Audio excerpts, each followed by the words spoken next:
Dan kita akan mengalami informasi terkini banjir di Bekasi, Jawa Barat dengan rekan Henry Aprila, Pondok Gede Permai, Bekasi, Jawa Barat, dan juga rekan Hadis di Mega Mall Bekasi. Kita akan ke rekan Henry terlebih dahulu. Henry, silahkan dengan laporan Anda.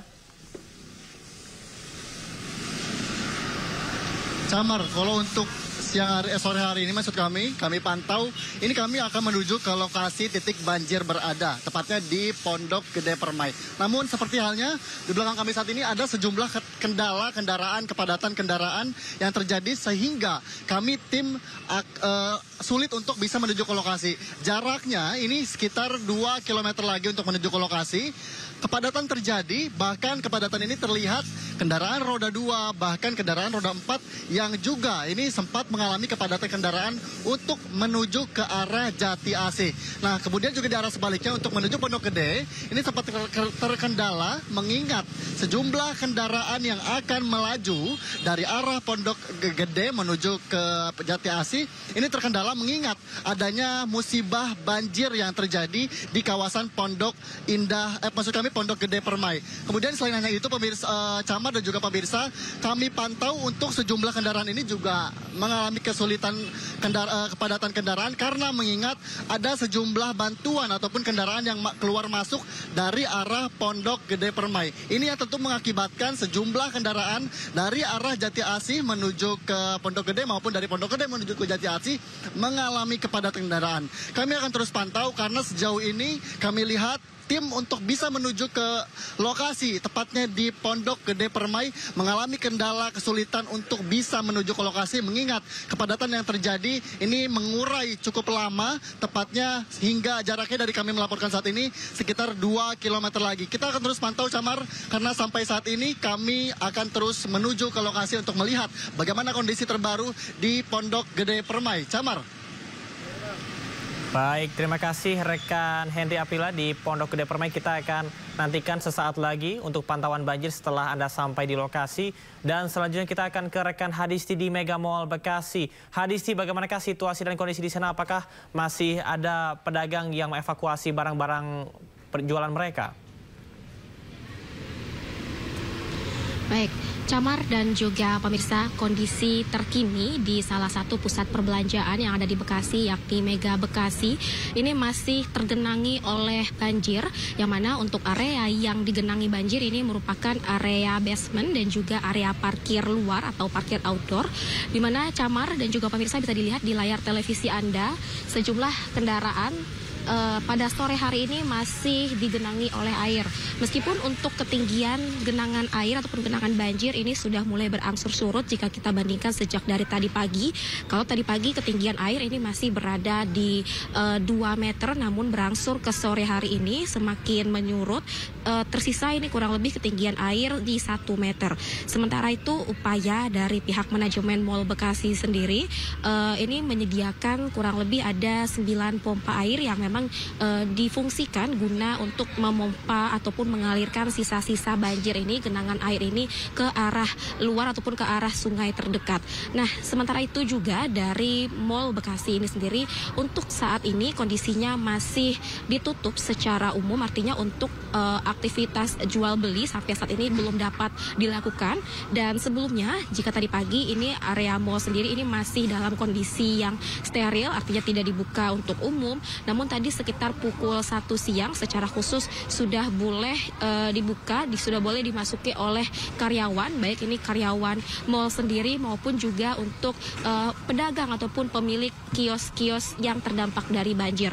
Kurang lebih ada sekitar 600 kios yang terdampak, yang mana kios-kios terdampak ini berada di lantai dasar, yang mana lantai dasar ini juga mayoritas ataupun rata-rata merupakan pedagang baju, pakaian, fashion begitu, dan tadi mereka secara bergantian sudah diizinkan untuk masuk untuk dapat melihat kondisi kios mereka, kemudian juga mereka memilih barang-barang mereka, menyelamatkan sisa-sisa barang-barang mereka, produk mereka yang masih bisa mereka amankan. Namun meskipun begitu, untuk pedagang ataupun pemilik kios yang diperbolehkan masuk ini hanya diperbolehkan secara bergantian, karena mengingat di dalam mall sendiri ini kondisi masih harus tetap kondusif. Jadi mereka secara bergantian ini masuk. Nah, terkait listrik sendiri pun di Mall Mega Bekasi ini juga sampai sore hari ini masih dalam keadaan yang padam, mengingat bagaimana kondisi banjir ini masih cukup tinggi menggenangi area mall, meskipun yang digenangi ini adalah area basement.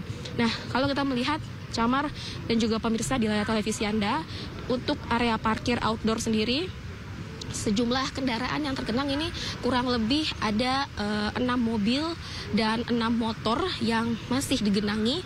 Kemudian tadi kami juga mendapatkan informasi di area basement ini ada sekitar 20 motor. Nah, hingga sore hari ini juga kendaraan-kendaraan yang tergenang ini belum dapat dievakuasi, karena untuk proses evakuasi sendiri ini harus dalam keadaan 100% sudah bersih begitu genangan-genangan air ini. Dan kalau tadi kami dapat menggambarkan bagaimana suasana di dalam Mall Mega Bekasi sendiri, cukup banyak gitu kios-kios yang mengalami kerusakan. Begitupun juga barang-barang produk-produk dari pedagang ini cukup mengembang kemana-mana, di mana tadi juga menjadi salah satu kesulitan bagi para pedagang untuk memilih barang-barang yang masih bisa diselamatkan, karena memang mengingat bagaimana kondisi banjir kemarin yang melanda ke dalam Mall Mega Bekasi ini cukup tinggi hingga ke lantai dasar dan hampir merusak seluruh barang-barang dan juga kios yang ada di lantai dasar. Kalau kita melihat dan juga dapat menggambarkan kembali bagaimana situasi kemarin, memang secara tiba-tiba begitu air memasuki Mall Bekasi ini.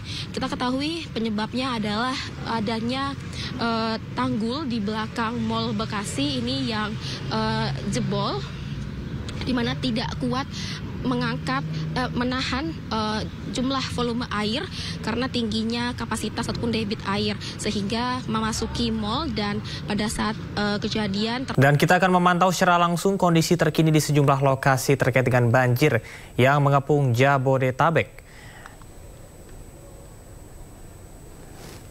Dan pemirsa, ini dah 4 lokasi berbeda yang akan kita pantau. Kiri atas adalah pintu air Katulampa di Bogor.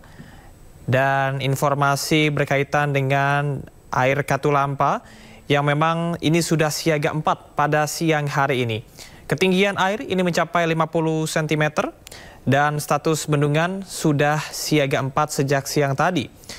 Data terbaru sejak pukul 12 ini disebutkan bahwasannya pada pagi hari tadi status bendungan Katulampa terpantau stabil, namun pada siang hari ini menjadi siaga 4 dan ketinggian air meskipun berada pada angka 50 cm namun masih bisa dikatakan stabil meskipun debit air ini terpantau deras. Dan selanjutnya pemirsa, di kiri bawah di Karangligar, Karawang, Jawa Barat. Ini adalah situasi dan kondisi terkini yang tadi sempat disampaikan oleh rekan ataupun juga jurnalis iNews Rudi Setiawan. Di Desa Karangligar, Karawang, Jawa Barat, ini masih ketinggian air berkisar 50 cm sampai dengan 1 meter. Dan terjadi akibat luapan Sungai Cibeet yang terhubung langsung dengan Sungai Citarum. Adapun kondisi beberapa rumah warga yang masih bertahan, ini dikarenakan sudah 2 hari mereka mengaku sudah terbiasa. Bahkan di Karangligar, Karawang, Jawa Barat, banjir bisa terjadi 5 sampai dengan 7 kali dalam setahun. Sementara pemirsa, di kanan atas ini merupakan Mega Mall Bekasi yang tadi sempat disampaikan oleh rekan Yasmin Atania. Terdapat beberapa kendaraan mobil ataupun motor yang masih terparkir. Dan pihak dari Mega Mall Bekasi ini sudah mempersilahkan kepada para pedagang untuk bisa mengevakuasi barang mereka masing-masing secara bergantian. Meskipun di Mega Mall Bekasi ini air juga masih belum surut, di mana ketinggian air masih berkisar 50 cm sampai dengan 1 meter. Terdapat 9 pompa air pemirsa yang disiagakan secara terus-menerus dan juga bersamaan untuk bisa menguras air yang terjebak terutama di basement dari Mega Mall Bekasi. Anda bisa saksikan di layar televisi bahwa terdapat sejumlah kendaraan, mobil dan juga motor yang masih terparkir dan belum berhasil dievakuasi. Mengingat Mega Mall Bekasi ini merupakan pusat perbelanjaan sehingga untuk aktivitas jual beli masih belum bisa dilaksanakan hari ini karena air masih terus menggenang. Dan di pojok kanan bawah merupakan Perum Durenjaya yang ada di Bekasi, ini juga masih sama, di mana ketinggian air berkisar 1 sampai dengan 1,5 meter. Dan Perum Durenjaya Bekasi menjadi salah satu kawasan yang tergenang banjir. Sejumlah warga sudah berhasil dievakuasi, namun beberapa warga lain memilih untuk tetap berada di rumah merekanya masing-masing. Dan perumahan Durenjaya ini biasanya 2 sampai dengan 3 kali dalam setahun selalu dilanda banjir ketika hujan tinggi, bahkan ketika tidak ada hujan dikarenakan adanya banjir kiriman dari arah barat. Perumahan Durenjaya ini juga menjadi salah satu kawasan yang tergenang banjir saat ini, dan sesuai arahan dari Mendagri bahwasanya nantinya Pemkot akan membantu membersihkan kawasan-kawasan di Bekasi termasuk di Perum Durenjaya ini untuk pembersihan yang dilakukan secara bertahap ketika air sudah surut. Rehabilitasi kawasan juga akan dilakukan, utamanya bersamaan dengan mengaktifkan forum BKSP. Sementara untuk bantuan logistik bahan makanan dan juga obat-obatan ini dilakukan secara kontinu dan juga bertahap. Dari 4 visual yang Anda saksikan di layar televisi saat ini, memang ada sejumlah daerah yang sudah mulai surut, namun masih ada sejumlah daerah yang juga masih cukup tinggi intensitas airnya. Dan ini sudah memasuki hari kedua dari banjir yang terjadi di Jabodetabek secara umum. Dan berkisar ketinggian bervariasi tergantung dengan kontur tanah dari masing-masing wilayah, antara 50 cm sampai dengan 4 meter. Wilayah-wilayah di Jakarta juga tidak kalah terendam banjir, pemirsa. Namun ini adalah wilayah-wilayah penyangga, diantaranya adalah Bogor dan juga Bekasi yang berdekatan ataupun juga termasuk dalam wilayah aglomerasi Jakarta. Untuk di wilayah Bekasi, pemirsa, ada di Mega Mall Bekasi dan juga Perum Durenjaya. Banjir yang terjadi di Bekasi ini memang sering kali terjadi juga meluber ke pemukiman warga, termasuk di perumahan ataupun juga klaster, tidak hanya di kampung ataupun juga pemukiman warga, seluruhnya juga tergenang oleh banjir. Di pojok kiri bawah, pemirsa, di Karawang, Jawa Barat, ini adalah salah satu banjir yang tertinggi dan juga agaknya cukup berbeda dengan wilayah-wilayah lain. Kalau Bekasi bisa dilakukan ataupun juga diterapkan pompa air manual untuk bisa menguras air, berbeda dengan di Karawang. Tempat tadi rekan Rudi Setiawan melaporkan bahwasanya banjir yang sering kali terjadi dan ini tidak bisa diterapkan untuk pompa air dikarenakan tidak adanya pembuangan yang memadai karena langsung terhubung dengan Sungai Citarum dan juga laut. Sementara di pintu air Katulampa, pemirsa, di pojok kiri atas sekali lagi ini masih terpantau siaga 4 dan debit air cukup deras. Ini juga menjadi salah satu patokan bagaimana banjir yang terjadi di sekitaran Bogor.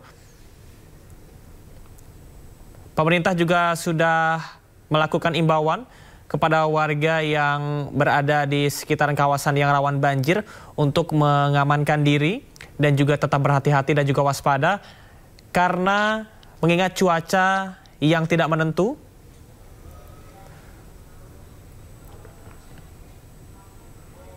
Sementara di pojok kanan atas, pemirsa, seperti yang disampaikan oleh rekan Yasmin Atania, bahwa basement serta lantai dasar ini masih tergenang oleh banjir dan juga lumpur, sehingga para pedagang juga cukup kesulitan sebelumnya untuk bisa mengevakuasi barang-barang yang masih bisa diselamatkan. Karena ada sejumlah toko yang saat banjir tiba ini masih beroperasi, sehingga mereka tidak sempat untuk mengamankan barang-barang. Namun hari ini pemirsa, pihak pengelola dari Mega Mall Bekasi telah mempersilahkan kepada para pedagang untuk bisa mengamankan barang-barangnya, di mana satu toko hanya diperbolehkan dimasuki oleh perwakilan 2 orang saja.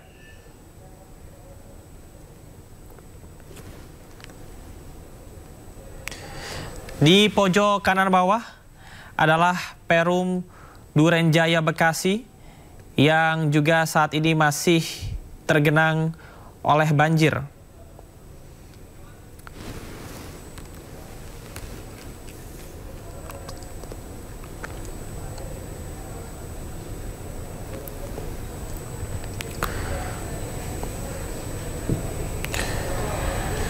Setelah memantau 4 visual tadi, pemirsa, kita akan ke informasi selanjutnya masih berkaitan dengan banjir. Pihak BMKG melakukan rekayasa cuaca untuk menghadapi curah hujan tinggi yang terjadi di Jabodetabek beberapa hari terakhir. Modifikasi cuaca dilakukan hingga 8 Maret 2025. Modifikasi cuaca sudah dilaksanakan bekerja sama dengan BNPB sejak kemarin sore. Oke. Karena kami mengkhawatirkan sampai tanggal 11 intensitas hujan masih cukup tinggi meskipun siang ini melemah ya, namun menjelang sore atau selama sore ini diprediksi akan mengalami peningkatan curah hujan. Kemudian malam hari mulai menurun lagi. Itu prediksinya untuk hari ini. Okay. Namun sejak tadi pagi kami melakukan modifikasi cuaca, diharapkan yang saat sore nanti jangan sampai, ya kalau masih hujan ya semoga hujannya ringan gitu loh. Jangan sampai merepotkan yang sedang evakuasi, yang sedang bebenah setelah banjir ya. Jadi kita memang berupaya untuk merekayasa cuaca itu sampai tanggal 8. Secara umum ya, itu ya Jawa Barat, Jabodetabek jelas ya, Banten masih juga masuk, kemudian daerah Bogor ke atas ya, ini masih intensitasnya diprediksi masih cukup tinggi artinya masih bisa terjadi hujan dengan intensitas lebat dan bahkan dimungkinkan masih bisa meningkat menjadi sangat lebat. Demikian, insya Allah tidak sampai ekstrim ya. Kalau akan terjadi kondisi ekstrim, 3 jam sebelumnya kami segera menginformasikan. 3 jam sebelum ekstrim, segera diinformasikan agar pihak pemerintah daerah dapat bersiap untuk melakukan evakuasi atau penutupan jalan, tempat-tempat rawan. Itu prosedur yang selalu kami lakukan. Seperti yang sudah terjadi kemarin, itu sama juga SOP-nya. 6 hari sebelumnya ada peringatan dini potensi hujan lebat ya, namun selalu diupdate setiap 3 hari, lalu setiap hari sampai setiap 3 jam itu kami update untuk memberikan perkembangan yang lebih akurat begitu. Contohnya saja pagi tadi kan juga cerah berawan ya. Jadi tidak terjadi hujan ya. Nah, kami memprediksi siang menjelang sore atau bahkan sore, selama sore itu akan terjadi hujan lagi dengan intensitas sedang, mungkin bisa berkembang jadi lebat. Nah, ini yang sedang kita kerjakan. Semoga itu dapat dikurangi intensitasnya. Kalau mencegah mungkin belum tentu bisa, tapi mengurangi intensitas itu yang sedang diupayakan saat ini. Nah, targetnya kami sebetulnya yang ingin dilindungi adalah kawasan yang sedang banjir ini, Bekasi ya Bu ya? Kemudian Bekasi, Tangerang, dan daerah Puncak. Puncak kan juga hujannya lebat. Nah, namun caranya kami awan-awan yang masih berada di Laut Jawa yang diprediksi akan bergerak menuju puncak, itu yang kami hadang. Kami hadang diturunkan di Laut Jawa agar tidak membanjiri wilayah di daratan. Kemudian awan-awan yang tumbuh di area daratan atau di sekitar puncak, di kawasan puncak, itu diupayakan untuk dikerdilkan. Jadi pertumbuhannya dihambat agar jangan sampai tumbuh yang masif gitu. Kami mohon sekali lagi terus memonitor perkembangan informasi cuaca dari BMKG karena dinamikanya itu sangat dinamis ya, sehingga perubahannya bisa sangat cepat. Makanya kami selalu mengupdate informasi itu setiap 3 jam. Caranya memonitor melalui berbagai cara. Yang paling mudah menurut kami melalui aplikasi mobile phone Info BMKG. Di situ masyarakat bisa mengetahui cuaca hari ini sampai 6 hari ke depan, setiap 3 jam, di setiap desa dan kecamatan ya, di kabupaten. Jadi sampai kita ini tinggal di desa mana ya, cuacanya 3 hari lagi mau seperti apa, jam berapa sampai jam berapa. Nah, cuaca yang kami sampaikan adalah curah hujan, kemudian suhu udara, kecepatan angin dan arah angin, serta kelembapan udara. Nah, itu mohon terus dimonitor dan kami sewaktu-waktu mengeluarkan peringatan dini. Jadi peringatan dini ini kalau yang di aplikasi mobile phone itu diberikan 3 jam sebelum kejadian, diulang sampai 30 menit sebelum kejadian. Jadi maksudnya selama 3 jam ini bisa diulang lagi gitu ya. Sejumlah kompleks di Jalan Suantara 5 Bekasi terendam banjir akibat meluapnya Kali Bekasi. Dan informasi selengkapnya akan kami hadirkan untuk Anda. Tetaplah bersama kami di Breaking News. Pemirsa, meluasnya banjir Jabodetabek hingga ke Karawang membuat Gubernur Jawa Barat menyiapkan langkah tegas membenahi masalah banjir. Ia ingin membenahi hulu dan juga memperlebar sungai di hilir agar banjir tidak terjadi. Bogor itu kan ada 2 hal ya. Pertama rusaknya hulu, kemudian menyempitnya hilir. Jadi ini 2 hal itu. Hulu rusak karena peruntukannya berubah dari perkebunan menjadi areal-areal bisnis. Dalam isinya bangunan. Hilirnya juga sama, ada pengembangan perumahan yang sangat luar biasa di Bogor, yang kemudian sungainya mengalami penyempitan dan pendangkalan. Jadi banyak orang yang buang bahan materialnya itu ke sungai.